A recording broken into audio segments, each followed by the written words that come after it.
നമസ്കാരം. ഇസ്രായേലിന്റെ കൂട്ടക്കൊലകളിൽ ചിതറി അമേരിക്ക. മിഡിൽ ഈസ്റ്റിൽ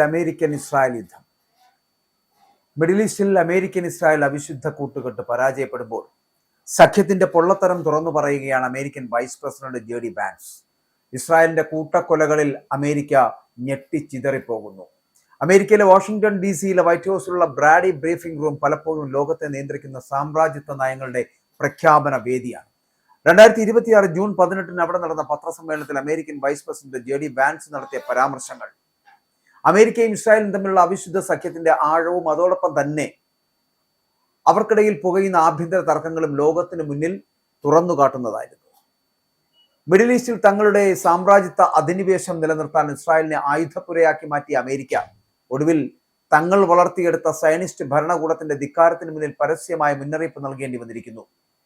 ഇസ്രായേലിനെ സംരക്ഷിക്കുന്ന പ്രതിരോധ ആയുധങ്ങളുടെ മുന്നിൽ രണ്ടു ഭാഗവും നൽകുന്നത് അമേരിക്കയാണ് എന്നും തങ്ങളുടെ നികുതി പണം കൊണ്ടാണ് ഇസ്രായേൽ ജനത സുരക്ഷിതമായിരിക്കുന്നത് എന്നും വാൻസ് ഓർമ്മിപ്പിക്കുമ്പോൾ പശ്ചിമേഷ്യയിൽ ലക്ഷക്കണക്കിന് നിരപരാധികളെ കൊന്നൊടുക്കുവാൻ ഉപയോഗിക്കുന്ന ആയുധങ്ങളുടെ യഥാർത്ഥ ഉറവിടം കൂടിയാണ് അമേരിക്കൻ ഭരണകൂടം സ്വയം സമ്മതിക്കുകയാണ് അവരാണെന്ന്.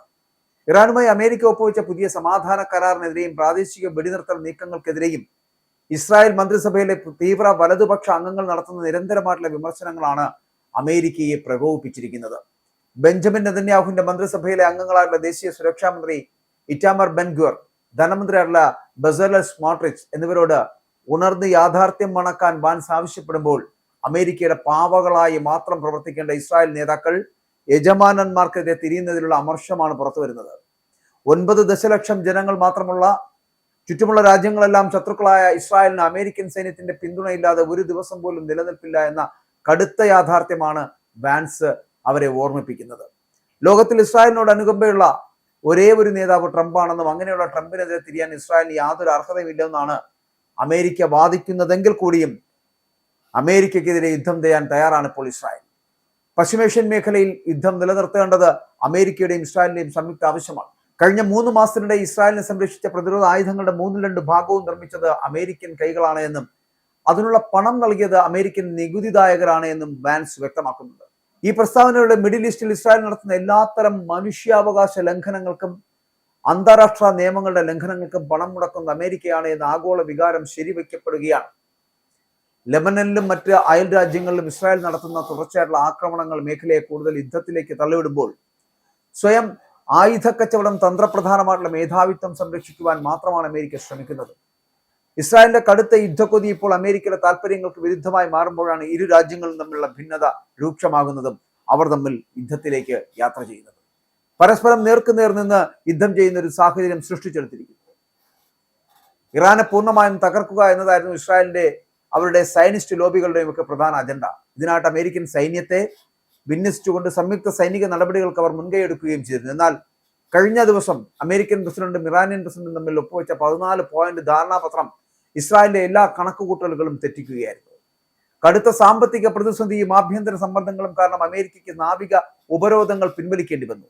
ഇറാനുമായിട്ട് സമാധാന പ്രക്രിയ ആരംഭിക്കുവാനുള്ള ട്രംപിന്റെ ഈ നീക്കം തങ്ങളുടെ നിലനിൽപ്പിന് ഭീഷണിയാണ് എന്നാണ് ഇസ്രായേലിലെ തീവ്രവാദ ഭരണകൂടം കരുതുന്നത് പോലും. ലബനനിൽ ഇസ്രായേൽ നടത്തുന്ന തുടർച്ചയായുള്ള വ്യോമാക്രമണങ്ങൾ ഈ സമാധാന കരാറിനെ അപകടത്തിലാക്കുമെന്ന് തന്നെ ട്രംപ് ആവർത്തിച്ച് മുന്നറിയിപ്പ് നൽകിയിട്ടും അത് വകവയ്ക്കാതെയാണ് വൈറ്റ് ഹൗസിനെ ചൊടിപ്പിച്ചിരിക്കുന്ന ഒരു സംവിധാനത്തിലേക്ക് ഇസ്രായേൽ എത്തിച്ചേർന്നിരിക്കുന്നത്.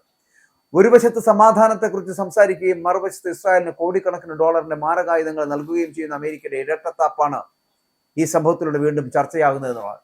G7 ഉച്ചകോടിയിലോ UN പൊതുസഭയിലോ അമേരിക്കയ്ക്ക് ഇസ്രായേലിന്റെ ക്രൂരതകളെ എന്നും ന്യായീകരിക്കേണ്ടി വരുന്നു. എന്നാൽ സ്വന്തം താല്പര്യങ്ങൾക്ക് വിരുദ്ധമായിട്ട് ഇസ്രായേൽ പ്രവർത്തിക്കുവാൻ തുടങ്ങുമ്പോൾ അവരെ ഭീഷണിപ്പെടുത്താനും അമേരിക്ക മടിക്കുന്നില്ല എന്നുള്ളതാണ്. ഇസ്രായേലിലെ ഏറ്റവും വലിയ പ്രശ്നം അമേരിക്കൻ പ്രസിഡന്റാണ് എന്ന് കരുതുന്ന ഇസ്രായേലി നേതാക്കൾ കൃത്യമായിട്ട് സ്ഥിതിഗതികൾക്ക് തെറ്റായി വായിക്കുകയാണ് എന്ന് വാൻസ് വ്യക്തമാക്കുകയാണ്. അമേരിക്കയുടെ പൂർണ്ണമായിട്ടുള്ള സാമ്പത്തിക സൈനിക അടിമത്തത്തിലാണ് തങ്ങളെന്ന യാഥാർത്ഥ്യം ഇസ്രായേൽ മറക്കരുത് എന്ന വാൻസിന്റെ വാക്കുകൾ ഇരു രാജ്യങ്ങളും തമ്മിലുള്ള അവിശുദ്ധ ബന്ധത്തിന്റെ യഥാർത്ഥ മുഖമാണ് വ്യക്തമാക്കുന്നത് എന്നുകൂടി പറയേണ്ടിയിരിക്കുന്നു. അമേരിക്കയുടെയും ഇസ്രായേലിന്റെയും സാമ്രാജ്യത്വ കൂട്ടുകെട്ട് ഇന്ന് വലിയൊരു പ്രതിസന്ധി ഘട്ടത്തിലൂടെയാണ് കടന്നു പോകുന്നത്. സ്വന്തം രാജ്യത്തെ നികുതിദായരുടെ പണം ഉപയോഗിച്ച് ലോകമെമ്പാടും യുദ്ധവും അധിനിവേശവും നടത്തുന്ന അമേരിക്കൻ നയങ്ങൾക്കെതിരെ ആഭ്യന്തരമായി തന്നെ ജനവികാരം ശക്തമാണ് എന്നുള്ളതാണ്. ഇതിനിടയിലാണ് തങ്ങൾ വളർത്തിയെടുത്ത ഇസ്രായേൽ തന്നെ തങ്ങൾക്കെതിരെ തിരിയുന്ന കാഴ്ച അമേരിക്കയ്ക്ക് കാണേണ്ടി വരുന്നത് യുദ്ധം ചെയ്യാൻ ഒരുങ്ങി നിൽക്കുന്ന നെതന്യാഹുവിനെയും കാണേണ്ടി വരുന്നത്. വാഷിംഗ്ടൺ DC അടക്കം ഏത് സമയത്തും ബോംബിടാൻ തയ്യാറായി നിൽക്കുന്ന ഇസ്രായേൽ പടയാണ് നമുക്ക് കാണേണ്ടി വരുന്നത്. JD വാൻസിന്റെ പ്രസ്താവനകൾ സൂചിപ്പിക്കുന്ന ഈ സഖ്യത്തിലെ വിള്ളലുകൾ വരും ദിവസങ്ങളിൽ കൂടുതൽ ശക്തമാകുമെന്നാണ്. പശ്ചിമേഷ്യയിലെ ജനങ്ങളുടെ ചോര വീഴ്ത്തി പടുത്തുയർത്തിയ ഈ അവിശുദ്ധ സഖ്യം തകരുമ്പോൾ മാത്രമാണ് ആ മേഖലയിൽ ശാശ്വതമായിട്ടുള്ള സമാധാനത്തിന് വഴി തുറക്കുക എന്ന് കൂടി ഓർമ്മപ്പെടുത്തുകയാണ്. സാമ്രാജ്യത്വ ശക്തികളുടെ ഈ ആഭ്യന്തര കലഹങ്ങൾ ഒടുവിൽ അധിനിവേശ ശക്തികളുടെ പതനത്തിന്റെ തുടക്കമാകുമെന്നാണ് ആഗോള നിരീക്ഷകർ അടക്കം പറയുന്നത്. ശരിയാണ്, ഇസ്രായേലിന്റെ കൂട്ടക്കൊലകൾ എന്ന് പറയപ്പെടുന്നത് അമേരിക്കൻ ജനതയെ, അമേരിക്കൻ സാമ്രാജ്യത്വ ശക്തികളെ അല്ലെങ്കിൽ അമേരിക്കൻ ഭരണ സംവിധാനത്തിനെ ഒരിക്കൽ കൂടി ചിന്തിപ്പിക്കുവാൻ പ്രേരിപ്പിച്ചിരിക്കുന്നു എന്നുള്ളതാണ്.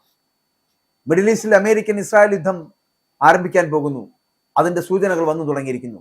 ഇനി ഒരിക്കലും ഈ കൂട്ടുകെട്ട് മുന്നോട്ട് പോകുമെന്ന് തോന്നുന്നില്ല. ഇവിടെ തകർന്നടിയാൻ പോവുകയാണ് ട്രംപും നെതന്യാഹുവും തമ്മിലുള്ള ആ അവിശുദ്ധ ബന്ധം.